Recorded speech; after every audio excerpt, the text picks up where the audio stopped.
Yo, yo, yo, yo, yo, yo.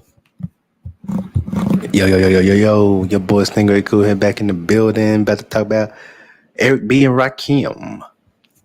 Don't sweat the technique. Think of a master plan. Nothing but time inside of my hand. Yep. Right after this intro, we're going to hit the subject. Make sure you like, share, and subscribe. You can hit the cash out $ Stingray Cool support channel. But most importantly, let's get them views up. And thank you for the 1,000 plus views for each of my my shorts. Peace, love, and God bless. Read Matthew chapter 7, Jeremiah chapter 7, and Mark chapter 7. And we hit the intro.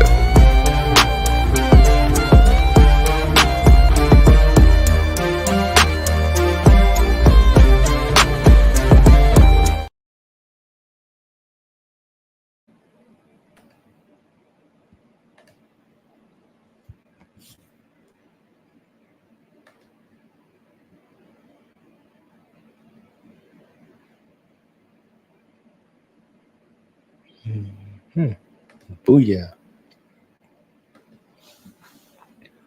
Eric B. and Rakim are an American hip-hop duo formed on Long Island, New York in 1986. Composer DJ Eric B., born Eric Berrier, and MC Rakim, born William Michael Griffin Jr.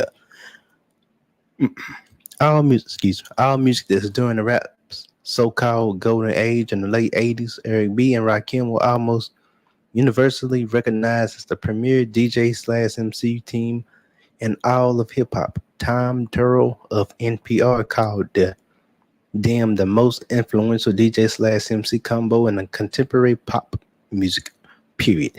The editors of the About.com ranked them as number 5, ain't bad, on their list of 10 greatest hip-hop duos of all time, and Rolling Stones ranked them number 5 on this list of 20 greatest duos of all time. Career, early years, and paid in full. Eric Berrier was born and raised in the East Elmhurst section of Queens, New York. He played trumpet and drums throughout high school and later switched to experimenting with turntables. Prior to the graduation, the newly dubbed Eric B. soon began DJing for radio station WBLS in New York City, including WLS promotional events around the city. Burial around up in the median Alvin Tony, a promoter based in Queens. Eric B. had been looking for rappers, and Tony recommended he use Freddie Fox with Trio X's and Long Island MC. Tony took Eric B. and Fox home, but Fox was not there, so Tony suggested another option, William Griffin, a.k.a. Rakim. Griffin had begun writing rhymes as a teenager in Wild Dance and had taken the name Rakim as a result of a conversion of the Nation of Gods of Earth. In Earths, Eric B. borrowed records from Rakim's brother Stevie Blast Griffin, who worked at Planet pressing bootleg albums, and began cutting, took Fonda's raise over like a fat rat, and said that this is the bass line was going in to use for the record. Rakim spit the beer all over the wall and thought it was the funniest in the world. I told Rakim, just like laughing, now you're going to be laughing all over the way to the bank and to be a millionaire one day because of this record. Eric B. and Rakim decided to record together and came together under the tutelage of Marley Marl. Stories vary over who actually produced their first single, 1986. Eric B. is president, often cited as Eric B. for president because of the mistake they made licensing the recording built on the Fonda Ray bass line sample. Eric B. later told allhiphop.com, I took the records to Marley Marl's house in Queensbridge and paid Marley Marl to be the engineer. Marley Marl got paid. That's why he's not a producer, and that's why he's not getting publishing. I bought the music. I just couldn't work the equipment because that's not what I did. The duo recorded their debut album, Paid in Full, at Power Play Studio in New York. The album was named in the part after the Paid in Full Posse, a notorious New York collective of gangsters and rappers, including the original 50 Cent, Killer Beans, Cool G Rap, and Freddie Fox. And Paid in Full Posse was featured on the back cover of the 1987. Yeah, of the album in 1987. Fourth and B-Wave Records issued the album after the success of Eric B as president. The album climbed into the top 10 of the U.S. Billboard slash R&B slash hip hop album charts. Eric B would later admit that the album was rushed. The reason Paid in Full is so short because it stood in the studio to dang near a week. The whole album came together in a week, and listen to the lyrics on listen to how short they are. And because Rakim wrote it right there, and we'd been in the studio like the whole 40. And we've been in the studio like the whole 48 hours trying to get the album finished. Rakim agrees. I used to write rhymes in the studio and go right into the booth and read them. And then when I heard my first album, today I hear it myself reading my rhymes, but I'm my worst critic. That's what I hear because what it was, and going into the studio and put it down, write the song like an hour and go into the booth and read it from the paper. Marley Marl stated that his cousin MC Shan, shout out to MC Shan, has assistant engineered some tracks, including the single My Melody. Eric B denies this. MTV line listed the album as the greatest in hip hop history. When Paid in Full was released in 1987, Eric B and Rakim left a mushroom cloud over the hip hop community, and the album was captivating, profound, innovative, and instantly influential. MCs like Run DMC, Chuck D, and KRS-One all had been leaping on the mic, shouting with energy and invective, but Rakim took a methodical approach, methodical approach, and the microphone fiending. He had to slow flow with every line that was blunt, mesomic, and Eric B had the ear for picking up out the loops and samples drenched out with soul and turned it out to be a trailblazer for producers in the coming years. The record has sold over 1 million copies, and Recording Industry Association of America, aka exclamation mark, aka RIAA exclamation mark, certified it platinum in 1995. On the heels of the album's success, the duo signed a deal with MCA. Follow the leader and let the rhyme hit them. Follow the leader, the duo's follow up to Paid in Full saw their production move away from the blunt minimalism of their debut. The title track, Lyrics of Fury, were two of Rakim's most acclaimed lyrical performances in 2003. Comedian Chris Rock referred to Rakim's rhymes on the Fury as lyrically the best rapping anyone's ever done. Rock also listed the following leader as 12th of his Vibe magazine list of the top 25 hip hop albums of all time. At the time, the record went largely unnoticed by the mainstream music industry. In 1989, the pair teamed up with Jody Watley on her single Friends. Now that's the lady from Shalamore. From the album Larger Than Life, the song would reach the top 10 on the Billboard Hot 100 chart, and it was one of the first notable collaborations between hip hop and dance pop. Eric B and Rakim rarely collaborated with other rappers. This was evidenced in the early 1990s when KRS-One Stop the Violence movement put together the charity single Self-Destruction. The song featured numerous notable rappers, but Rakim was noticeably absent from the proceedings. He told HalftimeOnline.net years later, I don't think they hollered at me or they hollered at Eric B, and he did. say anything to me. So I was a little too bitter with that S word because I felt like it had something to do with bringing consciousness to hip hop in the table to the table. It came out and I did what I did in '86, and then when you know it, people started running with it. Then with it come comes the time of something that they didn't holler at me. So I was like, everybody knows that time better try, and I was responsible for the gangster rap too. They thought it was a dude in the hood, so maybe they didn't holler at me for a reason. I love Chris though. He definitely contributed to a lot of hip hop. I mean, a lot to hip hop, and I've been to with him. I'm be on tour. I've been on tour with him, and I know him as a person. He's a good dude. I like Chris, but they definitely didn't holler at me for that, man, because I would have definitely did it.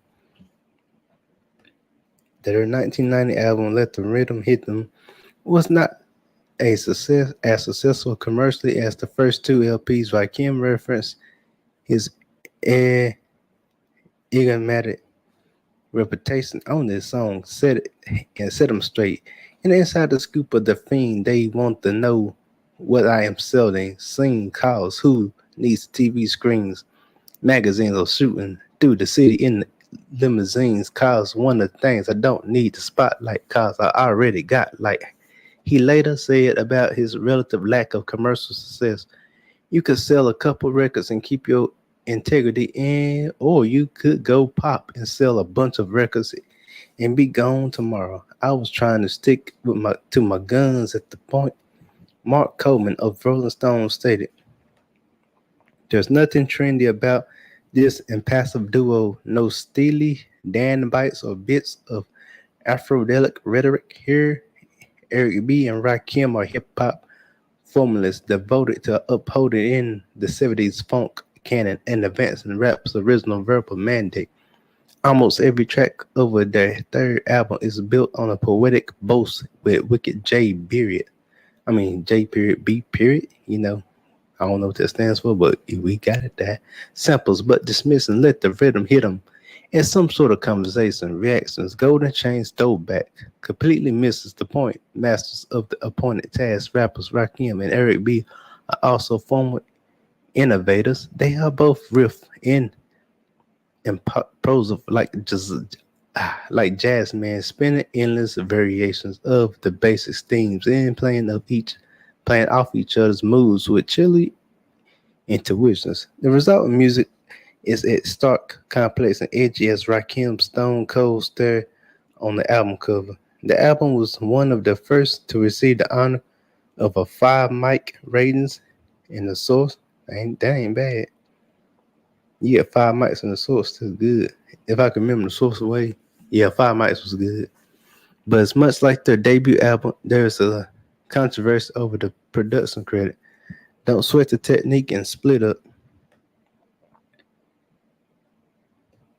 The duo made an appearance on the soundtrack for the 1991 comedy House Party 2, What's on Your Mind, and also recording the theme for the film Juice.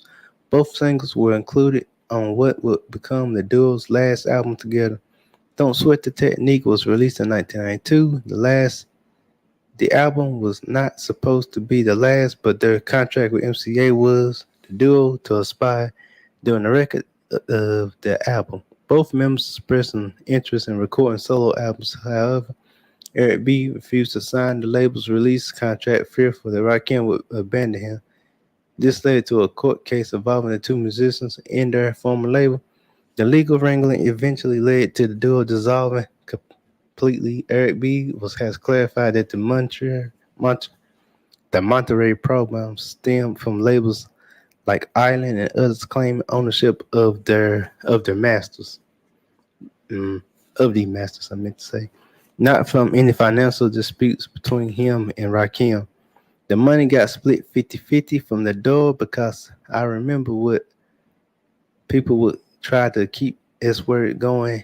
When we first came out, people were saying Eric was getting all the money and he was trying to shine more than Rakim, but that's not true. I would go to all the interviews because Rakim didn't go to the interviews. He didn't like that part of the business, but we split all the money from dime one, and I don't care what money I spent in the past. The money is never coming back. Whatever money we made, we split 50-50. Even up until now, we split every dime 50-50. Post breakup and legacy.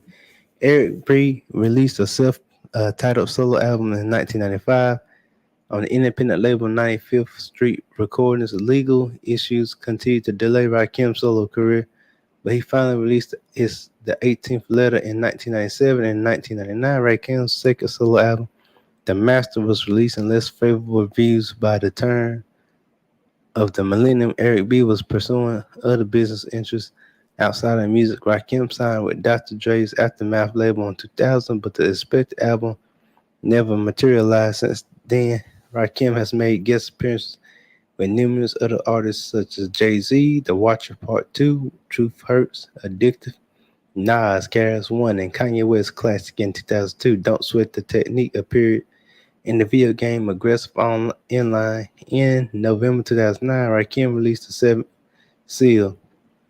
Ownership of the duo's catalog conceded in 1999 when Polygram, which owned Island Records, which released Paid in Full, merged with Universal Music Group, and Outgrowth and MCA's Records, was owned the rest of the duo's albums. Eric Kim was announced as one of the 15 finalists to the Rock and Roll Hall of Fame. Shout out to that. In September 2011 reunion. On October 20th, 2016, Eric B. announced via Twitter that he and Rakim reunited as a duo after 23 years and would tour in 2017. This was confirmed by Eric B.'s business representative, Uncle Louie, during an interview with Rolling Stone. The duo's first reunion concert was held at the Apollo Theater in New York City on July 17, 2017. In 2018, they announced a 17-date American tour for the spring. Artistry. Rapping technique. Rakim's rhyming deviated from the simple rhyme patterns of early 1980s hip-hop. His free rhyme style ignored bar lines and had earned comparison to Thelonious Monk. The New York Times, Ben Ratliff wrote the Rakim's obligatory rapping developing from beyond the flat-footed rhymes of school art rhymes. While many rappers developed their technique through improvising, Rakim was one of the first to demonstrate advantages of a rightly style with an instance of with his pioneering use of internal rhymes and multi-syllable rhymes. Unlike previous rappers such as LL Cool J, KRS-One, and Run DMC, who delivered their vocals with high energy, Rakim employed a relaxed style, stoic delivery, and according to MTV, we'd been used to MCs like Run DMC, Chuck D, and KRS-One leaping on the mic, shouting with energy and irreverence. But Rakim took a mediocre approach to it. With the microphone feeding, he had a slow flow, and every line was blunt, mesmeric. Rakim's relaxed delivery resulted from his jazz influences. He had played the saxophone and was a John Coltrane fan. Shout out to John Coltrane. Shout out to saxophone users, and shout out to jazz musicians.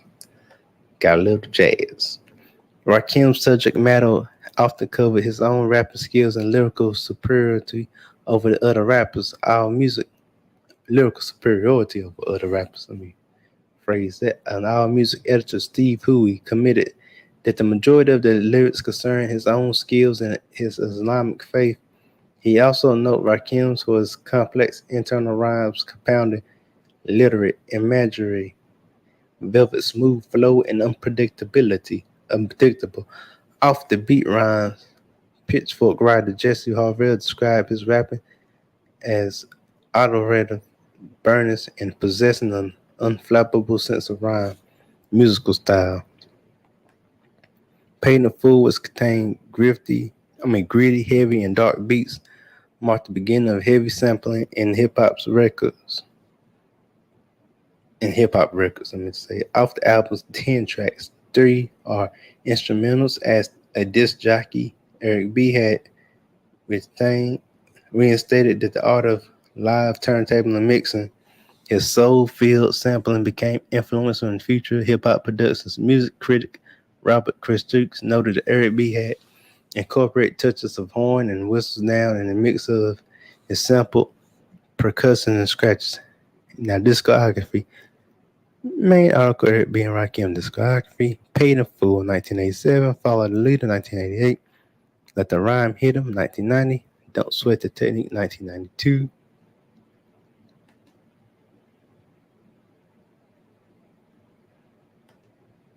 So that's Rakim and Eric B.